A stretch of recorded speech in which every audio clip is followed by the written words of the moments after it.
Alright, so hello everyone, welcome to Impulse Batch Doubt Solving Session. Today we are going to conduct the second session of electromagnetic induction. So these are the following questions which are being going to solve today. Total 10 questions. So let's begin with the first question. The mutual inductance between a primary and secondary circuits is, so basically we have given the value of M, which is 0.5 Henry. The resistances of primary and secondary circuits, that is resistance of primary and secondary circuit are 20 ohms, and in secondary resistance is 5 ohms respectively.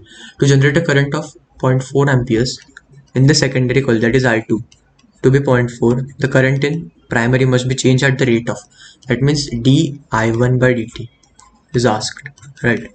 Rate of change, right? Okay, rate, right? So it's di1 by dt. So we all know that flux phi is equal to m into I, and EMF induced E is m di by dt, right? But now see, EMF induced in the secondary coil is equal to mutual inductance into rate of change of current in the primary coil. This concept is more important. EMF induced in secondary coil 2 is basically due to the change in current in primary coil. So what is EMF? It's basically product of what's V. EMF is basically V. It is IR, right? So I can write E2 as I2 into R2. R2 is what? Resistance of secondary coil, and mutual inductance is M, and we have to calculate di1 by dt.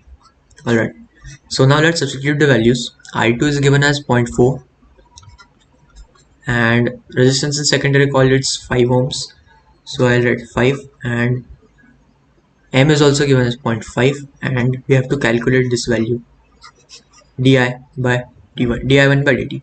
So it will be 0.4 into 5 upon 0.5. I'll get what? di1 by dt. Alright, so it's clear. 0.5 ones are 0.5 tens are 5, and 0.4 into 10, I get di1 by dt. It's clearly 4.0 amperes per second. So basically this data was not required, it was given to confuse you. Alright, so basically concept should be clear in this question, and answer for this question is option number C, 4 ampere per second. Alright, so let's move to the next question. Calculate the self-inductance of a coaxial cable of length L and carrying a conductor I. The current flows down the inner cylinder with radius A and flows out of the cylinder with radius B. Alright, so let's consider two cylinders. This is the first one.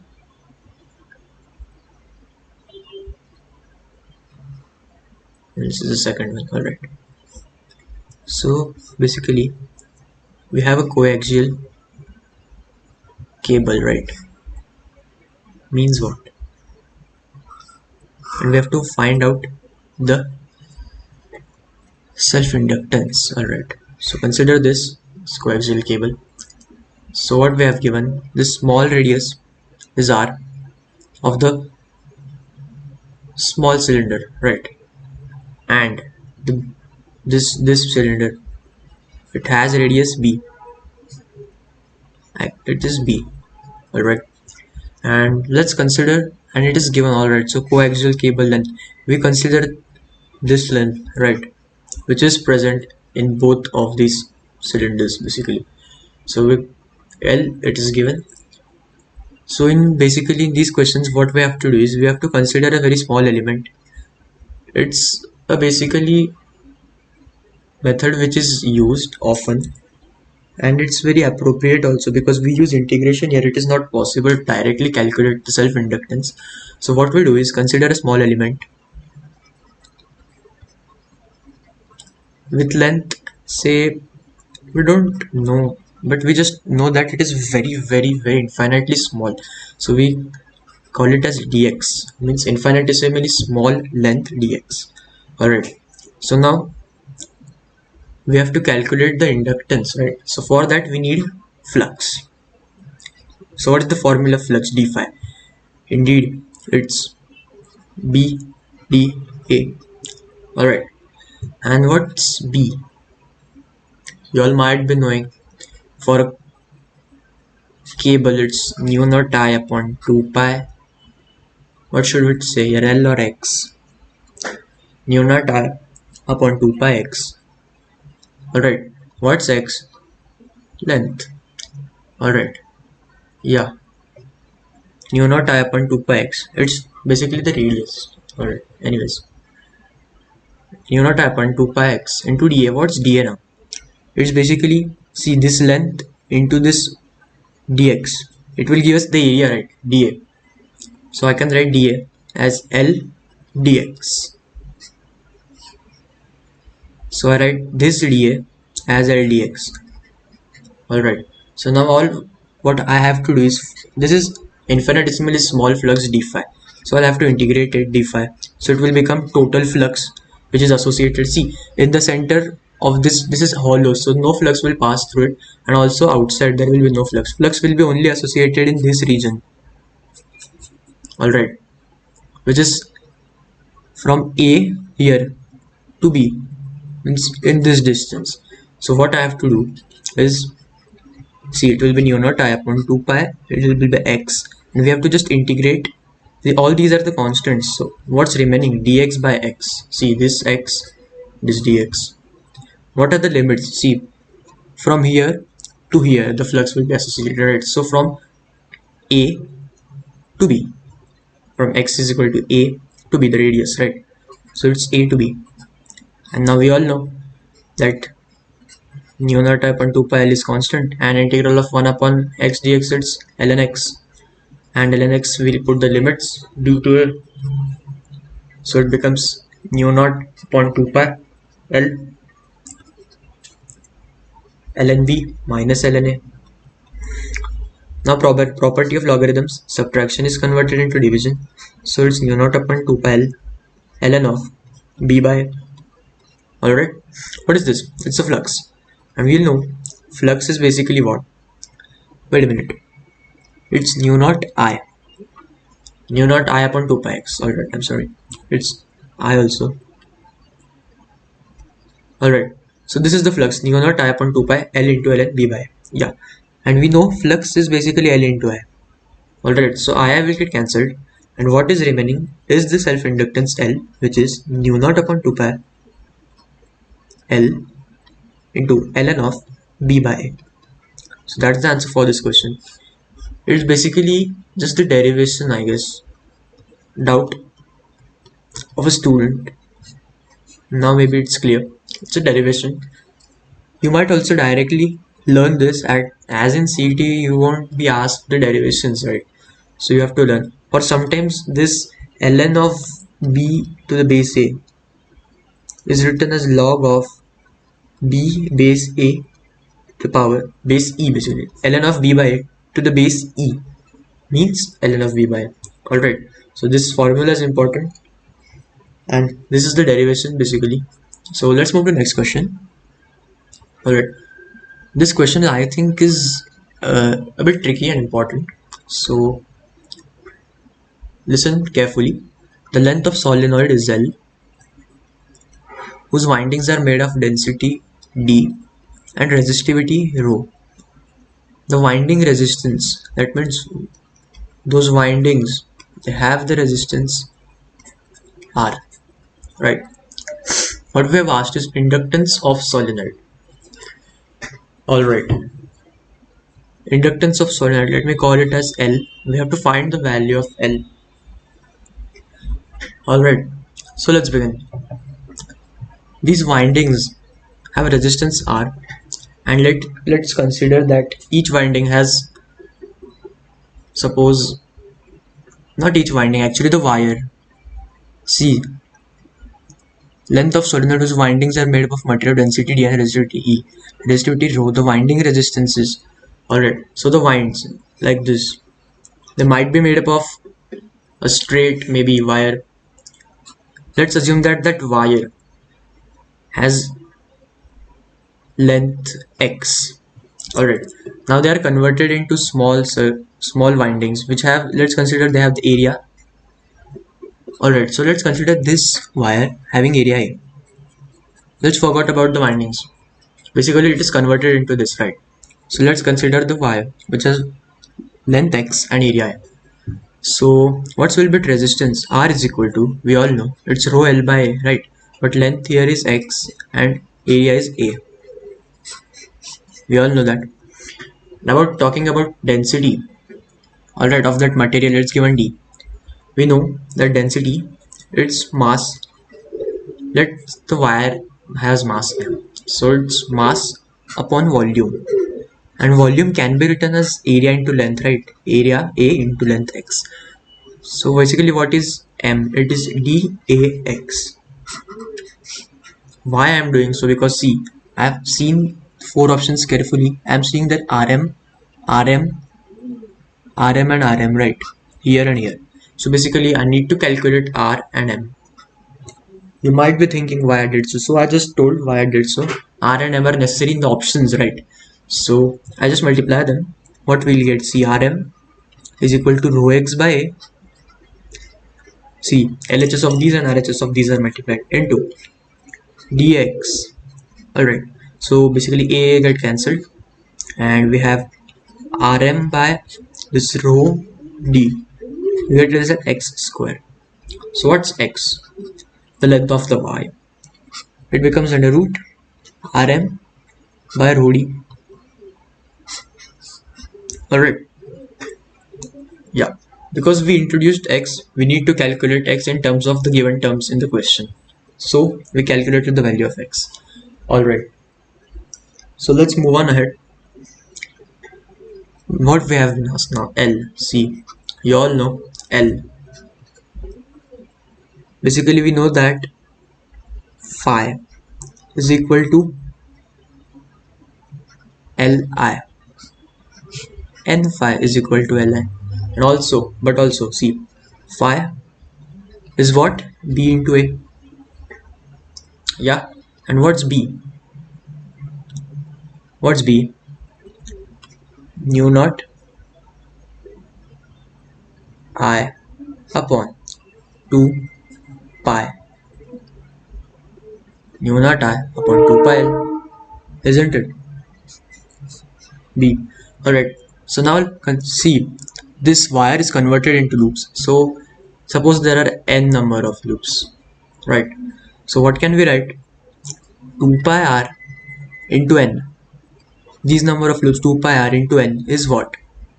Basically the length of the wire, which is x, right? Isn't it? So what can we write? 2 pi r n is x, right?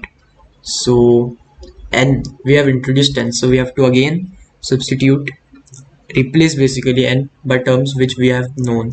It's x upon 2 pi r, isn't it?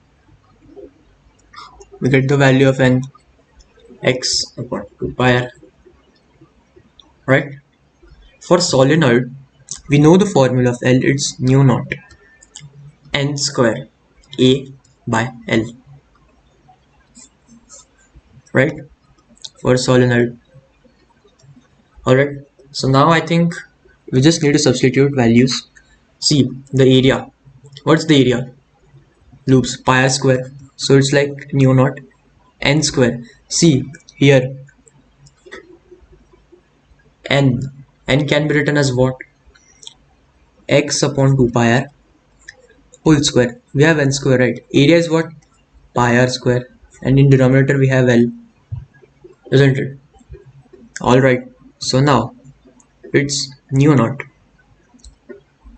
x square upon 4 pi square r square into pi r square by L. So basically pi cancel, r square cancel. What we have left is mu naught x square. Sorry, it's not 4, it's 2. mu naught x square upon 2 pi L, right? That's what L, self-inductance, right? So see, L is equal to mu naught. What's the value of x square? It's, see here, Rm by rho d. So I write it mu naught upon 2 pi L Rm by rho d. So basically that's our answer, isn't it? So option number which is matching with it is option number B, I guess.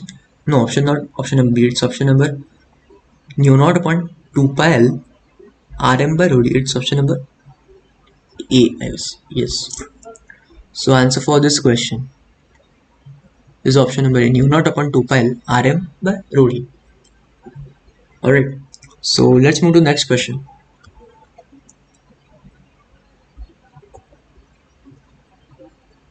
Alright, let's move to the next question. A coil of radius r is placed on another coil whose radius is capital R and current flowing through it is changing. So their centers coincide. Where, see, this condition here is way too important. R very much greater than smaller. So basically let's consider this is a coil with radius capital R. Now see, since this capital is very large than smaller, so what does it mean? That is a very small radius R. Alright, that's not meaning of actually what this information wants to convey is, suppose field associated with this is B bar. Alright, so we all know that from the center toward, as we move away, the field changes, isn't it? Field is continuously changing. But see, this is R. Since this is very small as compared to this, R is very small as compared to capital R, I can't consider it as point. I can consider it as a point. And we all know that flux, that is the B, magnetic field, basically remains constant at a point, right? Field remains constant at a point. So basically what we have asked is mutual inductance M. And what relation we have? What relation do we have? See, we have B. What will be magnetic field due to 2? Right, due to the 2 means this, due to capital R, I call its magnetic field as B2. It will be mu naught I upon 2 capital R. Alright, and the flux, what is the flux? Basically it's B into A. But now B is of magnetic field, it's of the one with capital R. And area, since we are calculating the mutual inductance, it's the area, this small area, very small area we have considered. What's it? So basically it's mu naught I upon 2R. See this B2 value, and what's area of that small loop? It's pi small r square, isn't it? And we know phi is what? Mutual inductance M into current I. So current gets cancelled, and what we have is mutual inductance is mu naught upon 2, and what's it is pi, and proportional is r square upon r. Alright, you get that. Magnetic field due to 2 on 1. So basically mutual inductance, the EMF induced will also be the same. It will be on 1 due to B, it is change, we can call in B of 1, that is field associated, I'm sorry, it's on 1 due to change in field associated with 2. Alright, 2 means this capital R. Due to that, basically mutual inductance can be calculated in this way. Alright, so we can comment from here that M is directly proportional to R square upon R. So I think option matching here is option number D. Yeah, option number D is matching for this question. Alright, so let's move to the next question. A coil have 500 square loops of side 10 centimeter. Alright, so basically number of loops n is given as 500 and side is given, let's call it as A, it's 10 centimeters, which is placed normal through the magnetic field increases at the rate of C. See the units, Tesla per second, right? Tesla per second. It should be clicked that what is given is basically Tesla is the unit of B and seconds is the unit of T. So basically dB by dt is given in the question, isn't it? And now we have to use the basic formula that we know that EMF induced is so E is equal to N d phi by dt, isn't it? Yeah. So basically N, what's phi? We know phi is BA, so it will be BA by dt.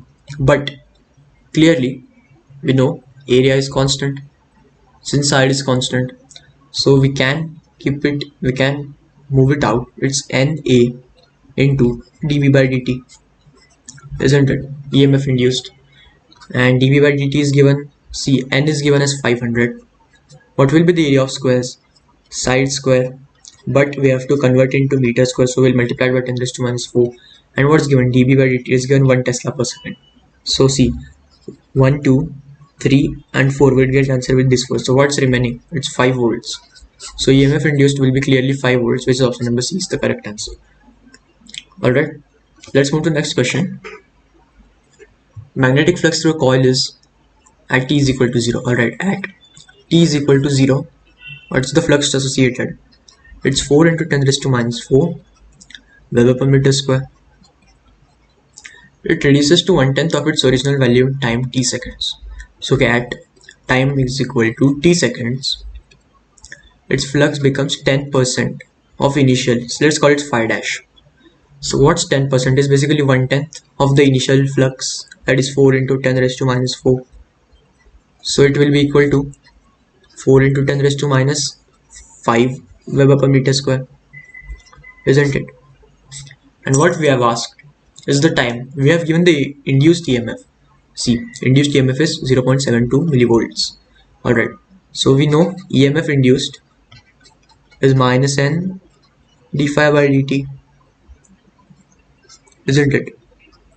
And what's it is given? 0.72 millivolt. That means 0.72 into 10 raised to minus 3, which can be written as 72 into 10 raised to minus 5 volts. Alright, we convert into SI units.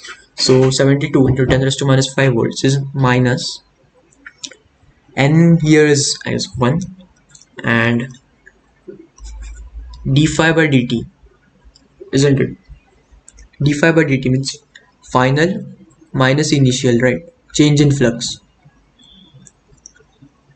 isn't it? So what's the final flux? It's 4 into 10 raised to minus 5 as it is reduced to 10% minus what's the initial flux? It's 4 into 10 raised to minus 4. And what's the time?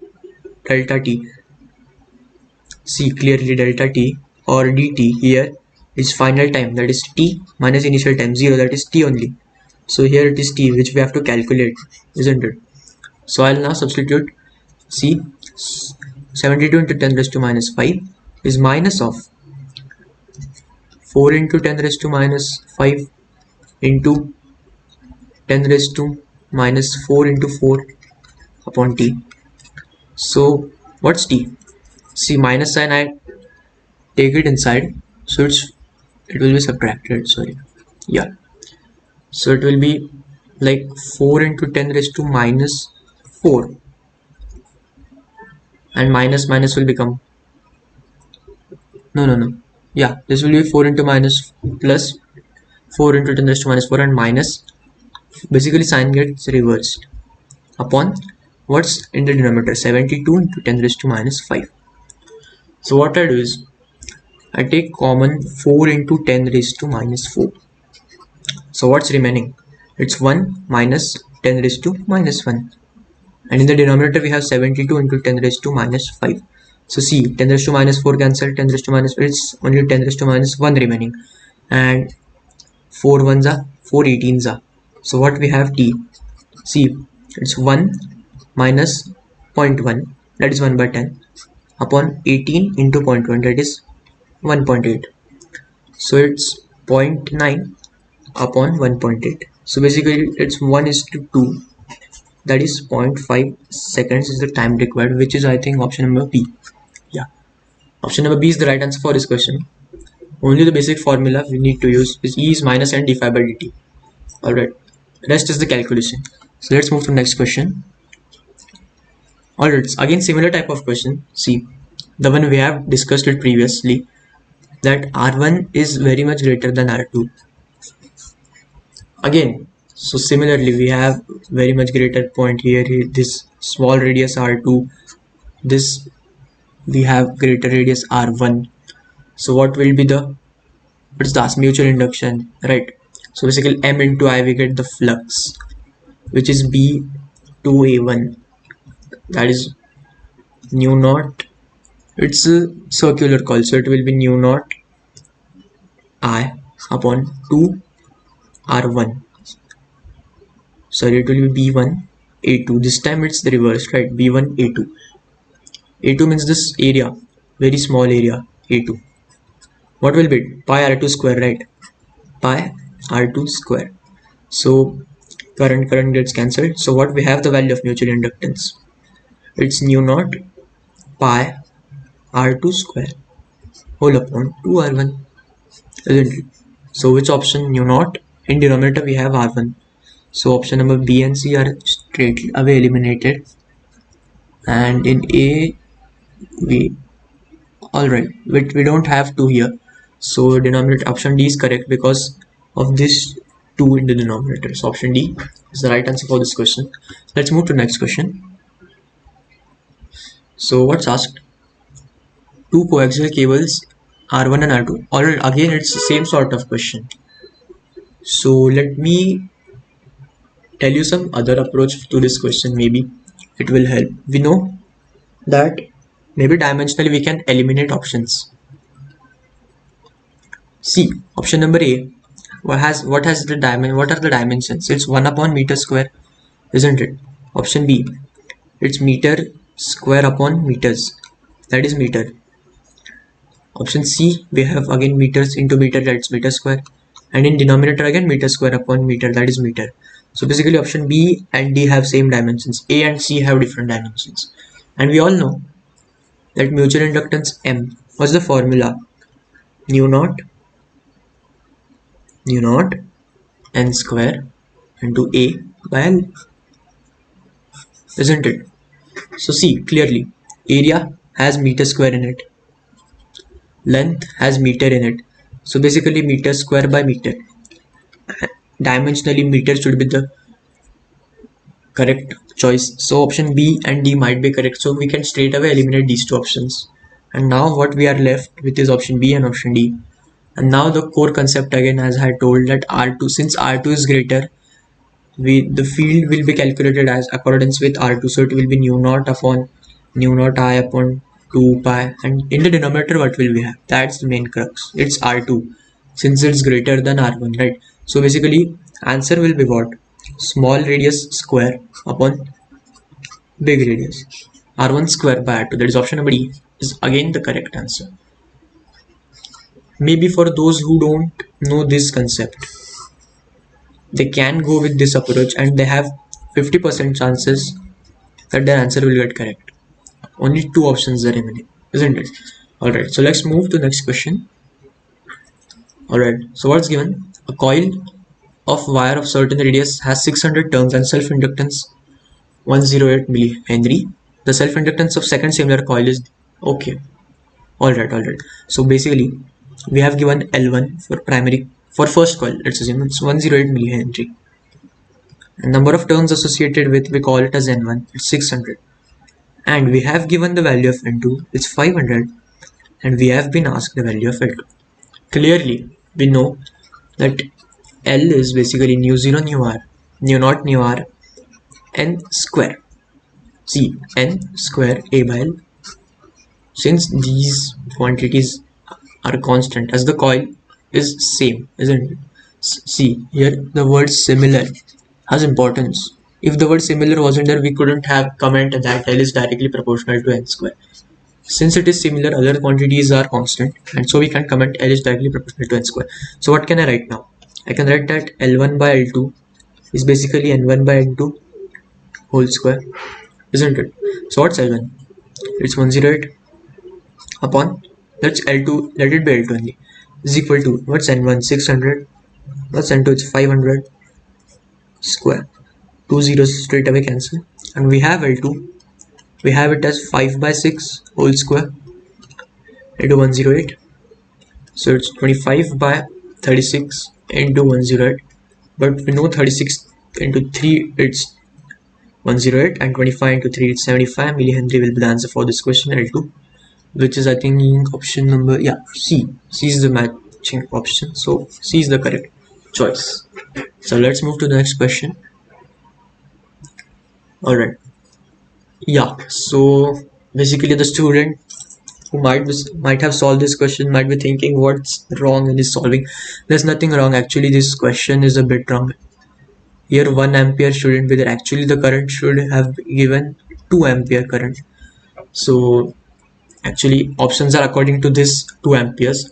So if it was 1 ampere, see, if question according to the wrong question, let's solve. See, clearly we know that for transformer V1 upon V2 is equal to N1 upon N2 is equal to I2 upon I1, right? So what we can comment, it's V1 upon V2 is I2 by I1, isn't it? So output voltage, that is V2, what is given? We have to calculate. Okay, V1 is given also 220 volts, V2 is given as 1100 volt, alright, isn't it? And I2 is given as 1 ampere output, right? And input current we have to find, that is I1. So see, clearly it's a multiple, 22 ones are 25s are. So basically answer should have been 5 amperes, but the question is wrong here. So according to this question, the answer would have been 5 amperes, but since the question is wrong, it should have been 2 amperes, right? So now let's solve. Only change here is, here it will get 2, so we can write 220 upon 1100 is basically what, 2 upon I1, right? And so we get I1, this is 1s and 5s, so we get I1 is equal to 5 into 2, which is 10 amperes. Current of 10 amperes is the input for this one, and efficiency is 100%, that is efficiency, that is output upon input, power output upon power input is 100% means what, it's 1. So basically power output is 1, so PO is equal to PI, and what's power? It's voltage into current, so V1 I1 is equal to V2 I2. We can comment it from here as well. And for transformer, if you know basic equation, these three, then also you can solve. So basically this is, we have two methods out here. Actually basically from this only, this is more standard, from this we obtain this, and from this we obtain this, isn't it? Efficiency here was given as 1, that is 100%, so we can call it 1. Alright, so no worries for this question, actually the question was wrong. Alright, so option number A is the correct choice. Here we go. Alright, so let's move. Alright, the questions are done for today. So concepts were conceptual, indeed questions were conceptual. So let's meet afterwards. Bye bye.